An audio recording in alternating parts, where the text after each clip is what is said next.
Sir ये reports देख के बताएंगे कितना खर्चा आएगा? आपकी रिपोर्ट्स के हिसाब से तो आपको ऑपरेशन की ज़रूरत पड़ेगी एंड एटलीस्ट इस हॉस्पिटल में आपका खर्चा लगभग 50,000 के आसपास आएगा। सर वो बगल वाला तो 40 कह रहा था।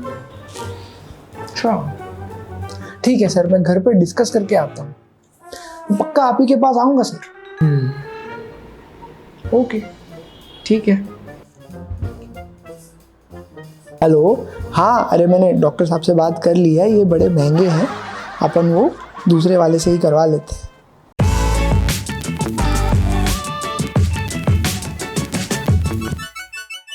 आज के समय में आई थिंक अपने ट्रीटमेंट के लिए हॉस्पिटल ढूंढना खाना खाने के लिए किसी रेस्टोरेंट ढूंढने से भी ज़्यादा डिफ़िकल्ट हो गया है। बिकॉज हर गली में हर 2 दुकान छोड़ के एक मल्टी स्पेशलिटी हॉस्पिटल आ चुका है एंड कोई क्लियर तरीका नहीं है, कोई ऐसी ऐप नहीं है जिसको आप देख के बस पता कर पाए कि हाँ ये हॉस्पिटल सही है, यहाँ चले जाओ।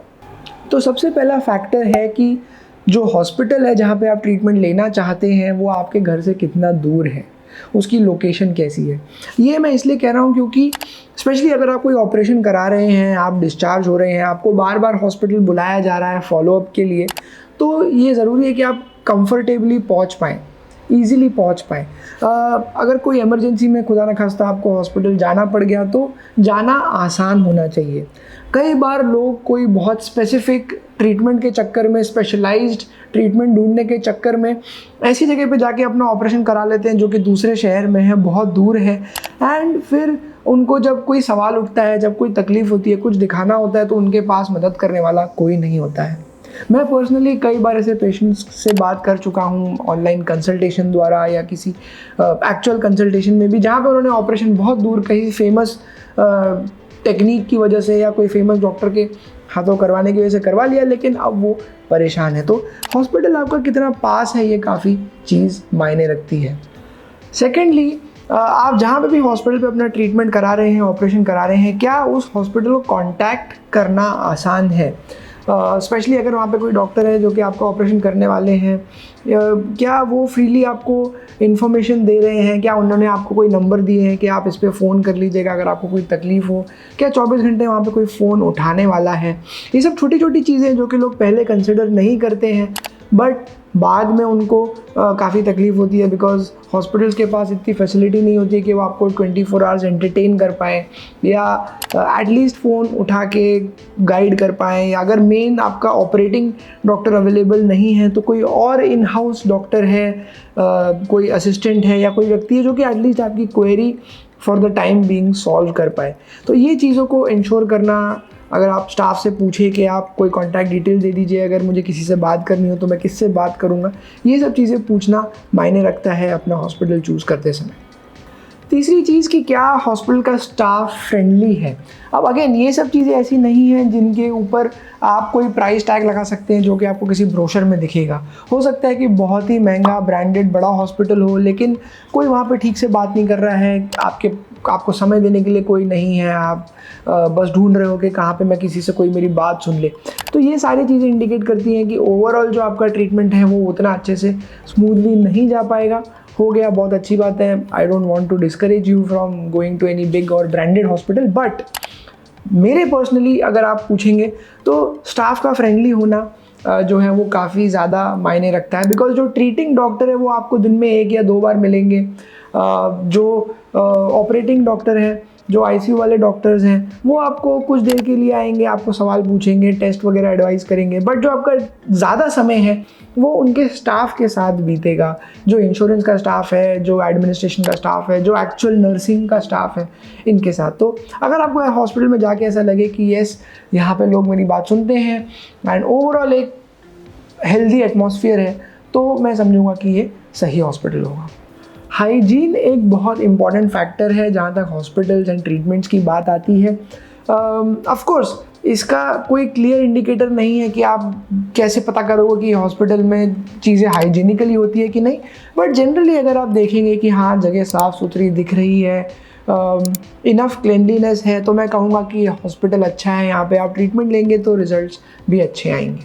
हॉस्पिटल एक्रेडिटेड है कि नहीं, तो NABH करके एक एक्रेडिशन होता है जो अलग अलग हॉस्पिटल्स को दिया जाता है, एंड जनरली इनके रूल्स काफ़ी स्ट्रिक्ट होते हैं। तो जो हॉस्पिटल्स मेहनत करते हैं ये एक्रेडिशन लेने के लिए, उनका आप समझ सकते हैं कि इंफ्रास्ट्रक्चर इतना अच्छा होगा या बेसिक फैसिलिटीज़ उनके पास अवेलेबल होंगी जो कि ज़रूरी है एक अच्छे क्वालिटी का ट्रीटमेंट देने के लिए। तो NABH जो है एक तरीके का आप कह सकते हैं कि इंडिकेटर है कि ये हॉस्पिटल जो है अपनी क्वालिटी को सीरियसली लेता है। उसी के अलावा अलग अलग एक्रेडिशंस होते हैं, कुछ इंटरनेशनल होते हैं, JCI करके एक इंटरनेशनल बॉडी है, सेंटर ऑफ एक्सेलेंस करके अलग अलग बॉडीज़ हैं जिनकी एक्रेडिशन लेने में डिफ़िकल्ट होते हैं। उनके उतने ही ज़्यादा हाई क्वालिटी स्टैंडर्ड्स होती है जो कि मीट करनी पड़ती हैं इसके पहले कि वो आपको अपना अप्रूवल दें। तो कुछ एक्रेडिशन से आप अंदाज़ा लगा सकते हैं हॉस्पिटल की क्वालिटीज़ का। एक और चीज़ जो आपको इंक्वायर करनी चाहिए वो है कि इमरजेंसी मैनेज करने की सर्विसेज क्या उनके पास है या नहीं है। ये स्पेशली तब मैटर करता है जब आपका या आपके कोई रिश्तेदार का कोई ऑपरेशन या कोई ऐसी सीरियस ट्रीटमेंट होने वाली है जिसके लिए कि ICU, वेंटिलेटर या कोई बहुत स्पेशलाइज्ड सर्विस या इक्विपमेंट की ज़रूरत पड़ती हो। तो मैं ये नहीं कह रहा हूँ कि आप ढूंढते रहिए कि ऐसा हॉस्पिटल कहाँ मिलेगा, बट एटलीस्ट ये एक्सपेक्टेड है कि कोई हॉस्पिटल जो कि उन फैसिलिटीज़ को इन हाउस प्रोवाइड नहीं कर सकता है, एटलीस्ट आपको इतनी फैसिलिटी प्रोवाइड कर दे कि आपको वो ट्रांसफ़र कर सकता है किसी बड़े इंस्टीट्यूट में अगर ज़रूरत पड़ी तो या तो एम्बुलेंस या तो कोई ऐसी फैसिलिटी जहाँ से कि कोई बड़ा हॉस्पिटल उसके पास है या उनका कोई टाइप है, अगर कोई कॉम्प्लिकेट हो गया तो कहाँ पे आपको रेफ़र किया जाएगा। ये सब के बारे में अगर थोड़ा इंक्वायर कर लिया जाए तो आपका जो ट्रीटमेंट है वो और स्मूथली जा सकता है। एक छोटा सा एग्जांपल ले लेते हैं कि फॉर एग्जांपल ब्लड रिज़र्व करना है। ब्लड रिज़र्व करना बहुत ही कॉमन चीज़ है जो कि बहुत ही कॉमन ऑपरेशन जैसे सिजेरियन सेक्शन हो गया, गॉल ब्लैडर की सर्जरी हो गई, उसके पहले आपको डॉक्टर साहब कहेंगे कि ब्लड रिज़र्व कराना ज़रूरी है। फिर आपको पता चलेगा कि अरे यहाँ पे तो ब्लड बैंक है ही नहीं, जो है वो 20 किलोमीटर दूर है, वहाँ पे मिल नहीं रहा है, एंड लोगों का इस वजह से काफ़ी कह सकते हैं उन्हें कठिनाइयाँ फेस करनी पड़ती हैं। तो इन चीज़ों के बारे में अगर आप इंक्वायर कर लें तो मेरे हिसाब से आप थोड़ा और अच्छा इन्फॉर्म्ड डिसीजन ले पाएंगे। एक छोटी सी चीज़ जो कि काफ़ी ज़्यादा मायने रखती है वो है लिफ्ट या व्हीलचेयर एक्सेस का होना, बिकॉज ज़रूरी नहीं है कि हर मरीज़ चल के हॉस्पिटल आए। कुछ लोग नहीं चल पाते हैं, उन्हें व्हीलचेयर द्वारा लाना पड़ता है। कुछ लोग अनकॉन्शियस कंडीशन में आते हैं तो उन्हें लिफ्ट द्वारा लाना पड़ता है। मैंने ऐसे अच्छे हॉस्पिटल्स देखे हैं जहाँ पे लिफ्ट या व्हीलचेयर की फैसिलिटी अवेलेबल नहीं है, बट वहाँ पे इनफ स्टाफ है जो कि आपको फिज़िकली उठा के भी ला सकता है। बट मैंने ऐसे भी कई हॉस्पिटल देखे हैं जहाँ पे कि ना लिफ्ट है, ना व्हीलचेयर की एक्सेस है और ना इनफ स्टाफ है जो कि आपकी मदद कर पाए। तो ऐसे हॉस्पिटल में आना जाना इटसेल्फ काफ़ी कठिन हो जाता है। तो ये एक छोटी सी चीज़ है जो कि आप कंसिडर कर सकते हैं अगर आपने कोई हॉस्पिटल चूज़ करना है। लास्टली आपका इंश्योरेंस जो है, अगर आपके पास मेडिक्लेम या इंश्योरेंस है वो उस हॉस्पिटल में एक्सेप्टेड है कि नहीं, ये मेरे बोलने की ज़रूरत नहीं है। लोग आजकल ये चीज़ें सबसे पहले देखते हैं, बट बिकॉज मुझे सारी चीज़ें कवर करनी थी आई थिंक मैंने सोचा कि ये भी बता दूँ। कुछ चीज़ें जो कि लोग कंसिडर करते हैं लेकिन उनसे सही आइडिया नहीं आ पाता, उनकी बात कर लेते हैं। सबसे पहली चीज़ है पैसे। तो जनरली लोग ये पता करते हैं कि ये फलाना ऑपरेशन यहाँ पे अगर 40,000 का हो रहा है तो अगर बाजू वाले के यहाँ 30,000 में हो रहा है तो मैं वहाँ जाके करा लूँ।